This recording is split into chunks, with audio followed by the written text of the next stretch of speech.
Guys, bugungi darsimizda sizlar bilan vocabulary yodlashni ko'rib chiqamiz. Kanalda ko'pchilik aytgan ekan, ustoz men so'zlarni yodlolmayman, qanaqa qilib yodlasam bo'ladi degan savollarni juda ham ko'pchilik bergan ekan. Bugun sizlar bilan mana shu so'zlarni yodlashlarni ko'rib chiqamiz va sizlarga o'zim Celtada o'rgangan foydali, effektiv yo'llarni o'rgataman. Xo'p, birinchi o'rinda repetitionni ko'rib chiqamiz. Juda ham ko'p o'quvchilardagi muammo narsa bu repetition. Ya'ni elementary paytidan yoki o'sha beginner paytdan sizga menga o'zimga o'rgatilgan narsa, o'zim ham mana shu yo'lda yurganman-da. Bu repetition. Daftarni olardingiz, ikkiga bo'lasiz. Bir tarafida o'zbek tili, bir tarafida ingliz tili, ko'pincha o'ng tarafida ingliz tili, chap tarafida o'zbek tili. Farqi yo'q. Mana shunaqa qilib repeat qilinardi. Endi bu texnika bilan bo'ladigan 3 ta muammo bor ekan bizda. Birinchi muammo, you become familiar with the words you don't learn. Ya'ni siz so'zlarni prosta tanisiz, tanib olasiz xolos. Lekin u so'zlarni aslida siz bilmaysiz. Masalan, bitta so'zni olaylik. Exacerbate degan so'zni olaylik. Ya'ni yomonlashtirib yuborish degani writingda ishlatsanglar bo'ladi. Va mana shu exacerbate degan so'zni agar siz repetition orqali yodlaydigan bo'lsangiz, to'g'ri so'zni taniysiz, tekstni ichida ko'rsangiz, bilasiz, ha bu qayerdadir ko'rganman bu so'zni deb, lekin ma'nosini bilmaysiz o'zi aslida nima deganligini. Ikkinchisi, your knowledge is shallow. Ya'ni your knowledge is shallow degani bu siz o'rgangan so'z repetition bilan o'rganadigan bo'lsangiz juda ham sayoz bo'lib qoladi. Ya'ni u so'zni ma'nosini bilmaysiz, u so'zni boshqa formalarini bilmaysiz, u so'zni ishlatishni har xil turlarini bilmaysiz deb prosta o'sha so'zni repeat qilib yuraverasiz. Ma'nosiga ham tushunmaysiz aslida. Uchinchisi, you know them but you can never use them. Juda ham o'zingizlar bilasizlar mana shu sizlarda muammo borligini. O'sha so'zni bilasiz, qaraganingizda tarjimasini bilasiz, lekin hech qachon ishlata olmaysiz. Chunki repetition qiladigan bo'lsangiz, miyangizda bu narsa prosta storage sifatida saqlab qolinadi va qachondir miyangiz chiqarib yuboradi bu narsani ishlatmaydigan bo'lsangiz. Chunki bu it's just going to be passive, passive learning bo'lib qoladi. Xo'p, qanaqa qilib yodlash kerak o'zi ustoz deydigan bo'lsangiz, men sizga hozir 3 ta yo'l ko'rsataman. Mana shu 3 ta yo'lda yodlaydigan bo'lsangiz, ancha so'zlarni tezroq yodlaysiz va yodlagan so'zlaringizni ishlata olasiz, writingingizdami, speakingizdami. Birinchi yo'limiz bu active recall ekan. Active recall degani 3 ta savol berasiz o'zingizga. Bu narsa Celtada ham juda ham ko'p o'rgatiladi. Celtada buni biz MFP deb ataymiz. Meaning, form, pronunciation. Bu yerda sal boshqacharoq, bu yerda generalroq.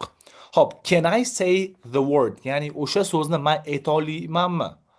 Chunki prosta ichingizda qaytarib o'tirishingiz bo'lmaydi. Uni talaffuzi bilan ayta olamanmi degan savolni berasiz. Ya'ni talaffuzi bilan ayta olishingiz kerak. Ikkinchisi, can I use it in a sentence? Ya'ni qanaqadir sentence'da ishlata olamanmi mana shu so'zni? Eng muhim qismlaridan bittasi sentence'da ishlata olishingiz. Uchinchisi bo'ladigan bo'lsa, can I change its form? Ya'ni formasini o'zgartira olamanmi? Masalan, sizda qanaqa so'z bo'lishi mumkin? Davайте mitigate degan so'zni olaylik. Let's just take the word mitigate. Mitigate degani nimadirni, zararni o'sha kamaytirish degan ma'noni beradi. Can I say this word? Yes, mitigate. Can I use it in a sentence? Masalan, to mitigate the impact of climate change, government has to introduce new laws. Okay. Government yangi qoidalar chiqardi. Buni sentence'da ishlata oldim. Can I change its form? Formasini o'zgartira olamanmi? Okay, mitigation. Ya'ni o'sha noun ga o'zgartiradigan bo'lsangiz mitigation bo'ladi. Bilmaydigan bo'lsangiz o'sha Google ga kirib boshqa formlarni ham ko'rib chiqsangiz bo'ladi. Qisqasi, birinchi yo'limiz mana shu.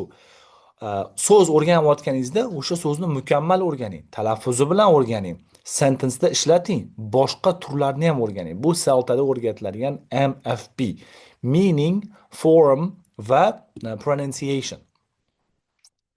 Davайте ikkinchi yo'limizga o'tamiz. Ikkinchi yo'limiz bu make sentences va repeat. Bu ham o'sha repetitionga sal yaqinroq, lekin fully repetition emas. Xo'p, make sentences deganda guys, Bu juda ham oddiy tuyulishi mumkin sizlarga. O'zi oddiy narsa, juda ham qiyin narsa emas. Make sentences. Bitta so'zni o'rgandingizmi, u bilan ikkita, uchta, to'rtta sentence tuzishga harakat qiling. So'z o'rganasiz, so'z o'rganganingizdan keyin uni sentence'da ishlatasiz, keyin speaking, keyin writinglaringizda ishlata olasiz. So'zni 2 marta qaraganingizdan keyin writingizda ishlata olmaysiz albatta. Sentence tuzing, ikkita, uchta, masalan deteriorate degan so'zimizga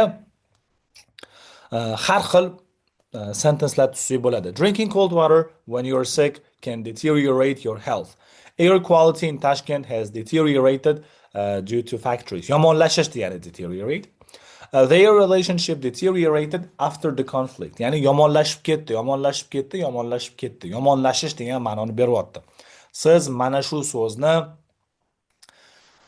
shu so'z bilan ko'proq gap tuzishingiz kerak. Endi ustoz bu yerda repeat degan joyi ham bor. Repeat nima uchun deydigan bo'lsangiz, repeat juda ham mana shu repetition sizga yoqadigan bo'lsa, siz so'zni repeat qilmang, sentencelarni repeat qiling.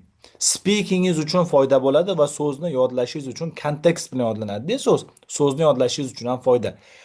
Speaking qilayotganingizda o'sha so'zni qaytarmoqchi bo'lsangiz, gaplarni repeat qilib yuring. Masalan, ko'chada yurayotgan bo'lsangiz, air quality in Tashkent has deteriorated a lot. Air quality in Tashkent has deteriorated a lot deb ko'chada yurganingizda qaytarib yursangiz bo'ladi. Hop, keyingisi o'sha their relationship deteriorated after the conflict deb ko'chada bemalol aylanib yurishingiz bo'ladi. Shunaqa deb. So it just doesn't matter. Va uchinchi yo'limiz quantity teskarisi quantity over quality emas deb yozilgan. Bu yerda o'zi x bo'lishi kerak edi. Quantity over quality bo'lmasin. Kuniga 3000 ta so'z yodlamang. Kuniga mnemonika ishlataman men, kuniga 2000 ta so'z, kuniga 3000 ta so'z yodlayman emas. Baribir ishlata olmaysiz u so'zlarni. Kuniga 20 ta so'z yodlaydigan bo'lsangiz ham yetadi. Chunki kuniga 20 ta so'z yodlasangiz, bir oyda 600 ta so'z bo'ladi. 2 oyda 1200 ta so'z. Am I doing the math right? Kuniga 20 ta so'z yodlasangiz, 20 ni 30 ga ko'paytirsangiz 600 bo'ladi. So yeah. Ko'p mana bu raqamlarni o'zi katta. Prosta har kuni o'rganishingiz kerak. Practice them every day. O'rgangan o'sha 20 ta so'zingizni har kuni practice qiling. Aytayotgan narsam to'g'ri, oddiy tuyulishi mumkin. Har kuni practice qilish, 20 ta so'z yodlash. Yes, it is simple. Lekin mana shu simple yo'llar bilan siz practice qilishingiz kerak. Kuniga 20 ta so'z yodlaysiz, o'sha 1 soat vaqtingiz ketadimi, 1,5 soat vaqtingiz ketadimi? Chunki o'rgatgan texnikalarim qanaqa? Sal qiyinroq. Repetition oson, chunki qaytarib o'tirasiz, harakat qilmaysiz. Sentence tuzish, sentence'ni qaytarib o'tirish, so'zni ma'nosini ko'rish, talaffuzini ko'rish, sentence'da ishlatish, undan tashqari har xil formlarni ko'rish qiyin. Repetition oson. O'shaning uchun repetition foyda bermaydi. Hop, practice them every day. Har kuni practice qiling o'sha so'zlarni. Masalan, bugun art vocabulary tashlandimi kanalda? O'shani 10 tasini yoki 20 tasini yodladingizmi? Bugun practice qiling. Ertaga ham practice qiling, ertadan keyin ham practice qiling. O'sha so'zlarni practice qilib ketavering. Sizga shunda tabiiy bo'lib qoladi. Bir kundayoq yodlab ola olmaysiz so'zlarni. Keyingisi, use them in your speaking more. Ya'ni speakingda ko'proq ishlatishingiz kerak. Har doim gapirganingizda ko'proq ishlatasiz. Nimaga writing emas? Chunki bir kunda juda ham ko'p vaqtingizni writingga sarflamaysiz. Ko'proq vaqtingizni ingliz tilida gapirishga sarflaysiz. Shu sababdan maksimalni harakat qilsangiz, gapirayotganimda mana shu so'zni ishlatishim kerak, deteriorate ni ishlatishim kerak deb harakat qiladigan bo'lsangiz, o'sha so'z sizda aktivlashadi. Agar o'sha so'zni siz ishlatmaydigan bo'lsangiz, speakingizda faqat writingda ishlataman deydigan bo'lsangiz, bo'lmaydi. Sababi kuniga bitta writing yozasiz. Kuniga ko'p speaking qilasiz. Agar speakingda ham, writingda ham ishlatmaydigan bo'lsangiz, so'zlar esingizdan chiqadi. Buni hech shart emas, o'zingizlar bilasizlar. So yeah, that's it for today. Mana shu yo'llar bilan yodlaydigan bo'lsanglar, so'zlarni ancha yaxshiroq yodlaysizlar. Mnemonika degan narsa kommentariyada ham yozishibdi, ustoz mnemonika o'rgatasizmi deb. Mnemonika yordam bermaydi. Mnemonika sizga so'zlarni yodlashga yordam beradi, ishlatishga emas. Prosta yodlaysiz so'zlarni. Siz IELTS o'quvchisiz, siz ishlatishingiz kerak u so'zlarni. Speakingda ishlatishingiz kerak, writingda ishlatishingiz kerak. Ishlatish uchun o'rganamiz. Prosta qaytarish uchun emas so'zlarni, right? So yeah, Have a good one, guys. Keyingi darslarimizda ko'rishamiz nasib qilsa.